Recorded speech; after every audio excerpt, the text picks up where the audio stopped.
Hello friends, welcome to tax and legal guide YouTube channel, जहां आपको मिलती है रिलायबल लीगल और टैक्स रिलेटेड गाइडेंस।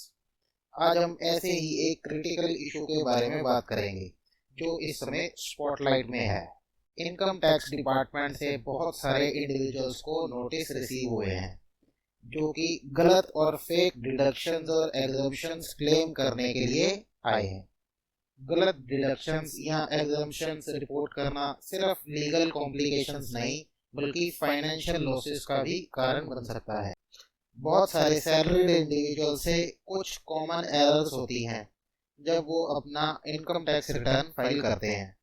ये एरर्स ना सिर्फ कंप्लायंस के अगेंस्ट हैं बल्कि फाइनेंशियल पेनल्टीज का भी कारण बन सकते हैं।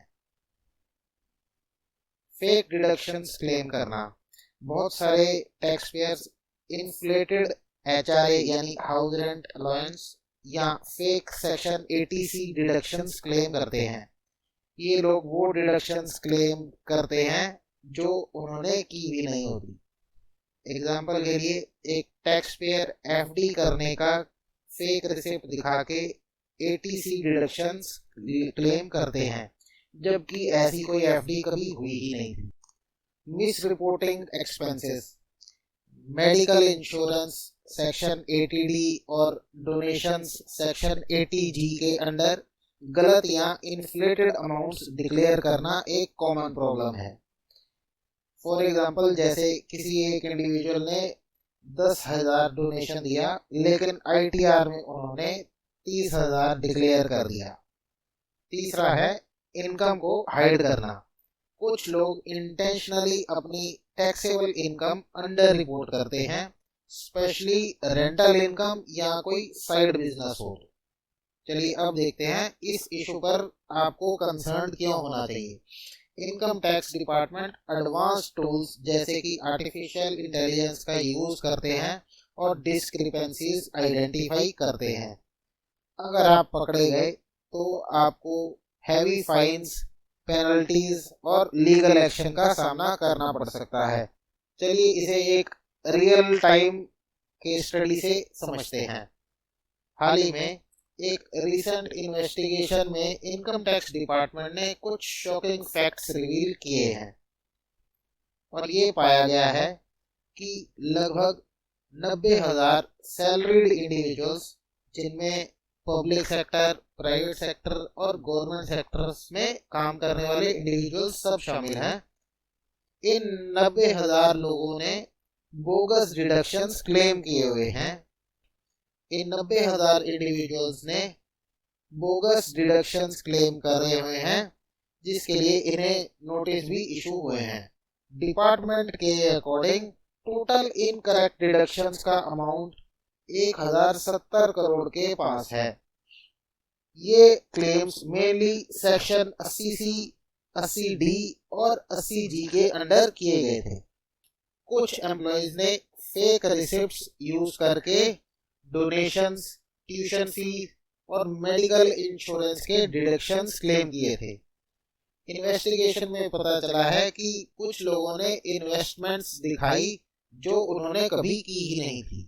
इस बाबत इनकम टैक्स डिपार्टमेंट ने इन डिस्क्रिपेंसीज को फ्लैग करते हुए उन ऑर्गेनाइजेशंस को एक लेटर भी भेजा है जिसमें उनके एम्प्लॉयज के द्वारा की गई फेक और बोगस डिडक्शंस को हाईलाइट किया गया था और साथ ही में टैक्स पेयर्स को अपनी इनकम टैक्स रिटर्न्स को रिवाइज करके फाइल करने के लिए रिक्वेस्ट किया गया था। आइए देखते हैं कि इनकम टैक्स डिपार्टमेंट को ये एरर्स कैसे पता चलते हैं और ये कैसे पकड़ में आते हैं। ये हैं कुछ टेक्निक्स जो डिपार्टमेंट यूज करते हैं।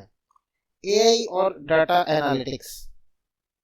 एडवांस एल्गोरिदम्स आईटीआर क्लेम्स को पैन कार्ड और फॉर्म 16 डाटा के साथ मैच करते हैं। रेड फ्लैग्स तब रेज होते हैं जब डिडक्शंस और इनकम डाटा मिसमैच होता है। दूसरी है एम्प्लॉयर कम्युनिकेशन। एम्प्लॉयर्स के रिकॉर्ड्स को क्रॉस चेक करके वेरीफाई किया जाता है कि एम्प्लॉय ने जो डिडक्शंस क्लेम किए हैं वो जेन्युइन है या नहीं। तीसरी टेक्निक है mismatch detection. Bank statements, TDS certificates और फॉर्म 26 एएस के डाटा को एनालाइज करके गलतियां पकड़ी जाती हैं। एग्जाम्पल के तौर पे एक सैलरीड इंडिविजुअल जिसका टीडीएस डिटेक्ट हुआ था 20,000, लेकिन उसने अपनी आईटीआर में रिफंड के लिए क्लेम किया 25,000 का। ऐसी डिस्क्रिपेंसीज डिपार्टमेंट के सिस्टम्स इजीली डिटेक्ट कर लेते हैं। इनकरेक्ट क्लेम्स करने का रिस्क काफी ज्यादा है। आइए देखते हैं इससे आपको क्या क्या फेस करना पड़ सकता है। रिवाइज्ड टैक्स पेमेंट्स, गलत क्लेम करने के बाद करेक्ट टैक्स अमाउंट इंटरेस्ट के साथ पे करना पड़ता है। फाइन्स और पेनल्टीज, मिस रिपोर्टेड अमाउंट पर पेनल्टी लग सकती है। लीगल नोटिस, सेक्शन 148 या 143 के अंडर नोटिस आते हैं जो आपको स्क्रूटनी और लेंथी लिटिगेशन प्रोसेस में डाल सकते हैं। ब्लैक लिस्टिंग, फ्रीक्वेंट वायलेशंस होने पर आपका कंप्लायंस रिकॉर्ड डैमेज हो सकता है। अगर आपने अपनी आईटीआर फाइल करते वक्त कोई गलती की है तो उसे रेक्टिफाई करने के ऑप्शंस हैं। सबसे पहला ऑप्शन है रिवाइज रिटर्न फाइल करने का। असेसमेंट ईयर 2024-25 के लिए रिवाइज रिटर्न की डेडलाइन थी 31 दिसंबर 2024, जो कि बाद में एक्सटेंड होकर 15 जनवरी 2025 तक की गई थी।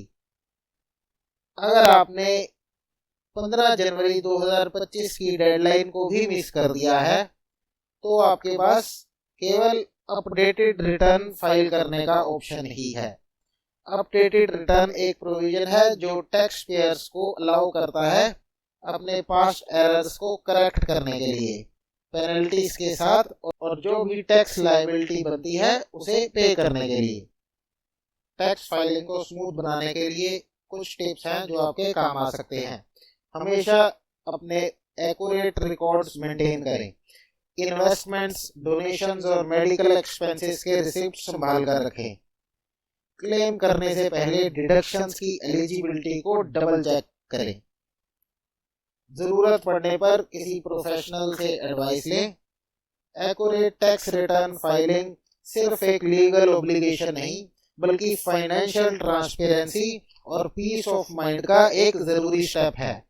अगर गलती हुई है तो रेक्टिफाई करें और कंप्लायंस का ध्यान रखें। हम आशा करते हैं कि ये वीडियो आपको इंफॉर्मेटिव लगा होगा। इसे अपने फ्रेंड्स, फैमिली के साथ शेयर जरूर करें। हमारे चैनल को सब्सक्राइब कीजिए और बेल आइकन को प्रेस कीजिए ताकि लेटेस्ट वीडियोस की नोटिफिकेशन आपको मिलती रहे। Thanks for watching.